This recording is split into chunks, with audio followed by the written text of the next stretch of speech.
கதிருக்கு Suresh help பண்ணுறாங்க. ரொம்ப நன்றிங்க, ரொம்ப தேங்க்ஸுங்க அப்படின்னு சொல்லிட்டு கிளம்புறாங்க. சிவகங்கை மாவட்டத்துலேருந்து வந்திருக்கேன்னு சொன்னார். குன்னக்குடின்னு சொல்லியிருக்க கூடாதா? ஆனால் சொல்லாமல் போயிடுறாங்க. ஆனால் கதிர்னு சொல்லையில் இவருக்கு ஒரு மாதிரியாக வருது, அது கிளிக் ஆகுதுங்க.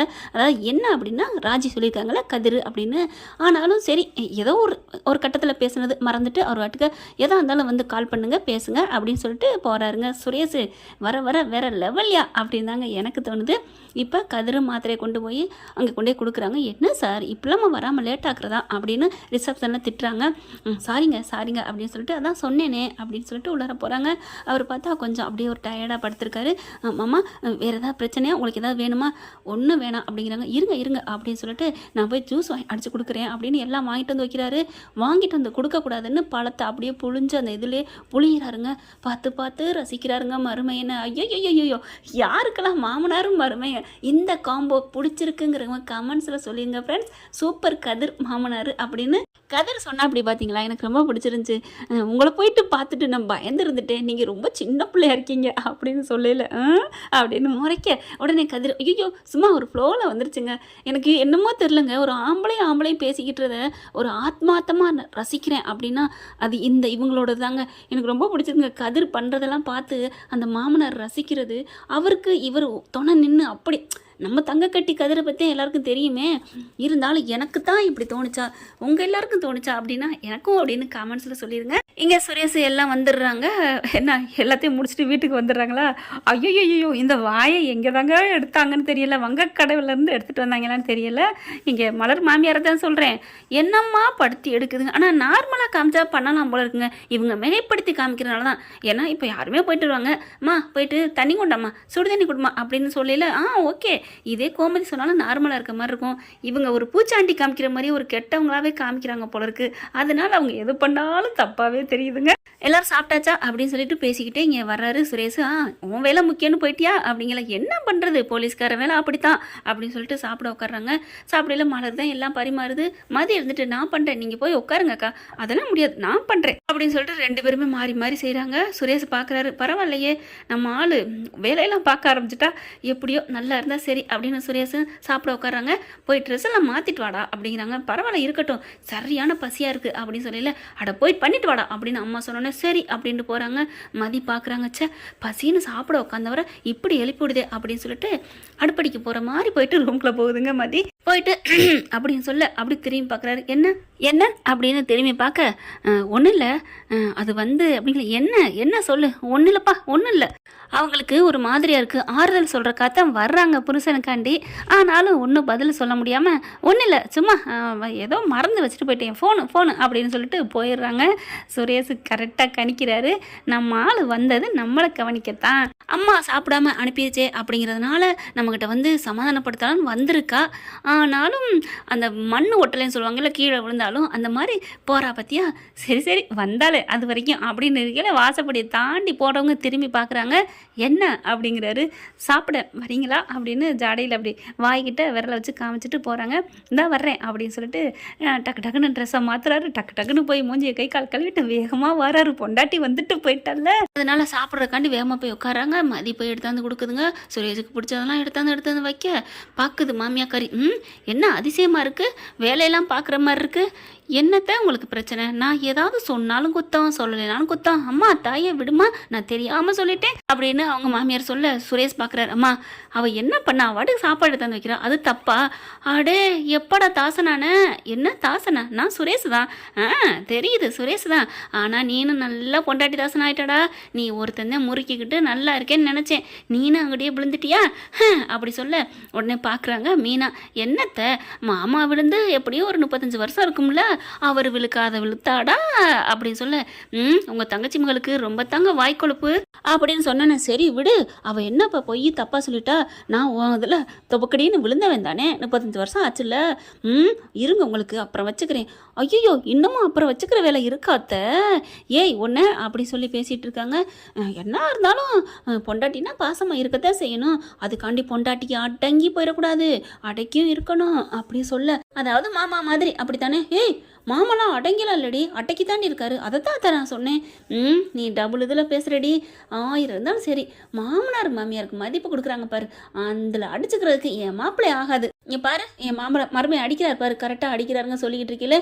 அத்தை சாப்பிட்டீங்களா அத்தை, போயிட்டு வந்தீங்களா அத்தை, காலுகையெல்லாம் வழி இல்லையே, அப்படி அடிக்கிக்கிட்டே போகிறார் தங்கராசு. பாத்தியலா சொன்னங்காட்டில் என் மருமையை அடிக்கிறாரு. அதெல்லாம் ஒன்றும் இல்லை மாப்பிள்ள, நல்லபடியாக போயிட்டு தான் வந்தோம். என்ன வெயில் தான் அப்பா, மண்டையை பொழந்துருச்சு. பாப்பா எப்படித்தான் போகிறாங்களோ வராங்களோ. அத்தை நான் தான் சொன்னேன், நான் வந்திருந்தேன்னா உங்களுக்கு ஏசி வச்ச காரு கொண்டு போயிருக்கலாம்.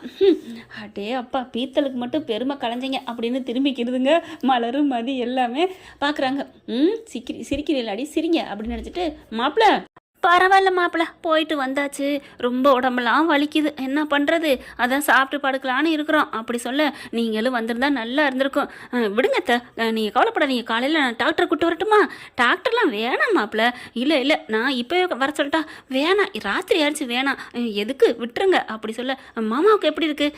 மாமாவுக்கு பரவாயில்ல, எனக்கும் தான் மாப்பிள்ள உடம்பெல்லாம் வலிதான் அப்படின்னு சொல்லிட்டு மாமனாரை சொல்ல, ஐயோ என்ன பிராணம் பாடுதுக பாரு. இல்லை நான் காலையில் டாக்டரோட வருவேன் அப்படின்னு சொல்லிட்டு மருமை அவ்வளோ அக்கறையாக உறுத்தா பேச, அதுக்கப்புறம் போன வைக்கிறாங்க. மருமைன்னா இப்படி இருக்கணும், எப்படி ஒரு நல்ல மனுஷன் எங்களுக்கு பிள்ளையா பிறந்திருக்கணும், அப்படி ஒரு தங்கமான மருமை. அப்பா இந்த மாதிரிலாம் இருப்பாங்களா என்னன்னு தெரில, அந்த குடும்பத்துக்கு தான் நம்ம தான் துரோகம் பண்ணிட்டோம் அப்படின்னு அங்கே வந்து நிற்கிதுங்க, ஆடி ஓடி வந்து நிற்கிறான்னு சொல்லுவாங்கல்ல, அந்த மாதிரி. ஐயோ விடுங்களேன், அதை பற்றி ஏன் பேசணும் அப்படி சொல்லி சமாதானப்படுத்துகிறாங்க. கதிர் மட்டும், ராஜி மட்டும் சோகமாகவே கதிர் நினச்சிக்கிட்டே இருக்கிறாங்க. அடியே விடேண்டி, உன் புருஷன் எங்கே இருக்க போகிறான், ஊரில் தான் இருப்பான், விடு அப்படின்னு சொல்லிட்டு அப்படி ஒரு சமாதானப்படுத்துது. நம்ம ஆள் சிவகங்கையிலேருந்து வந்துட்டு இப்படி வந்து சிரிக்காமல் இருந்தால் என்னடி அர்த்தம் அப்படி சொல்கிறாங்க. என்னது சிவகங்கையா? குன்னக்குடி தானே, இருந்தாலும் இந்த பக்கத்துலாம் குன்னக்குடினா யாருக்கும் தெரியாதுடி, அதனால சிவகங்கைன்னு சொல்கிறேன். எப்போ பாரு பிள்ளைய நினச்சிக்கிட்டே தான் இருப்பா அப்படிங்கிற சுரேஷ் பார்க்குறாங்க. புருஷன்னு என் பிள்ளைய நினச்சிக்கிட்டே இருக்கிறா, இந்தளவுக்கு பாசம் வச்சிருப்பியே நான் நினைக்கவே இல்லை அப்படின்னு கோமதி பேசுகிறதையும் அனலைஸ் பண்ணுறாரு சுரேஷ்.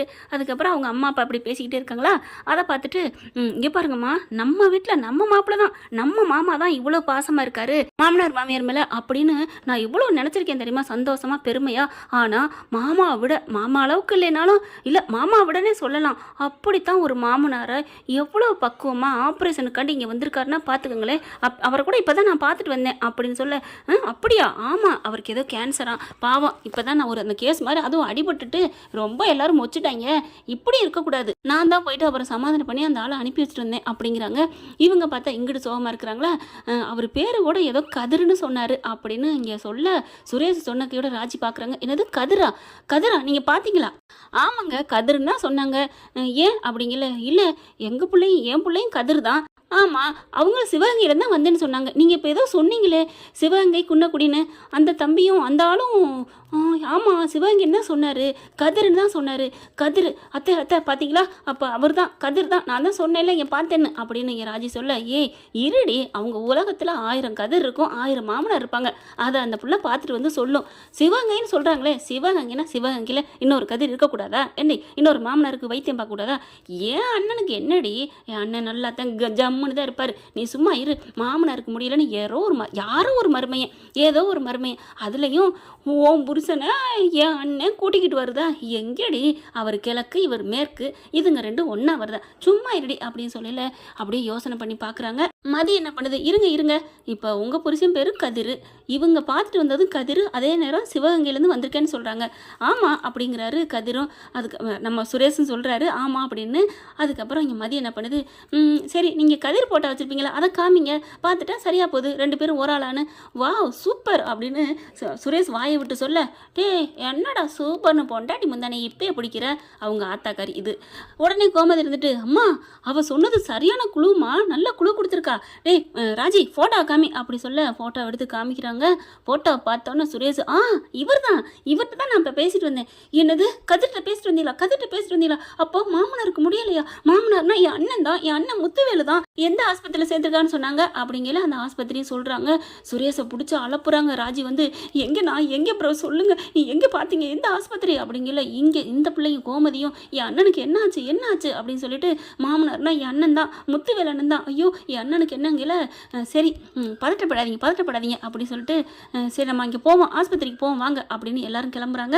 என்னோட கார்டு தான் கொடுத்துட்டு வந்தேன் 50 ஸ்டேஷனு, அவர்கிட்ட இருந்து வாங்காம விட்டனே, என்னடா ஒரு போலீஸ்காரன் வாங்குறது இல்லையா, என்னன்னு வாங்குறது, சும்மா ஒரு ஏதாவது தேவைன்னா நான் கொடுக்க முடியும் என்ன அப்படின்னு சொல்லிட்டு சரின்னு கிளம்புறாங்க. எல்லாரும் அலறி அடிச்சுட்டு ஆஸ்பத்திரிக்கு ஓடுறாங்க.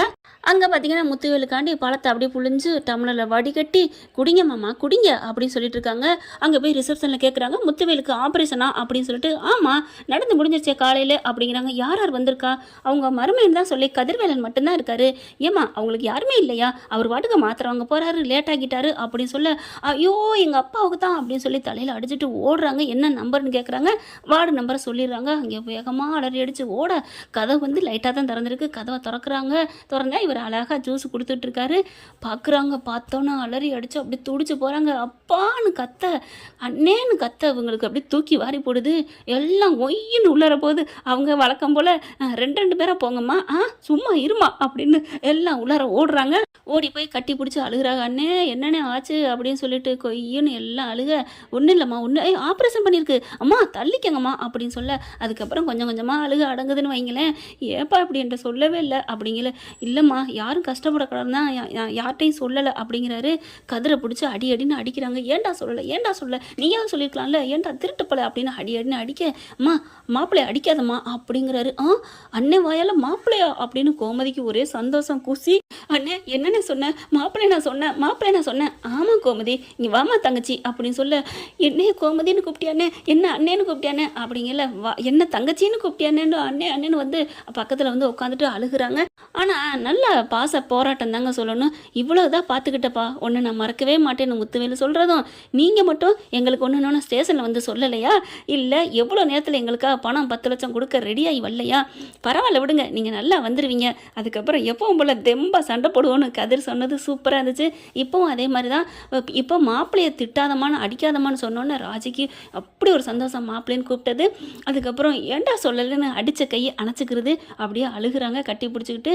இங்கே பாருமா ராஜி, நான் பார்த்துருந்தாலும் உனக்கு இப்படி ஒரு மாப்பிள்ளை கிடச்சிருக்காது.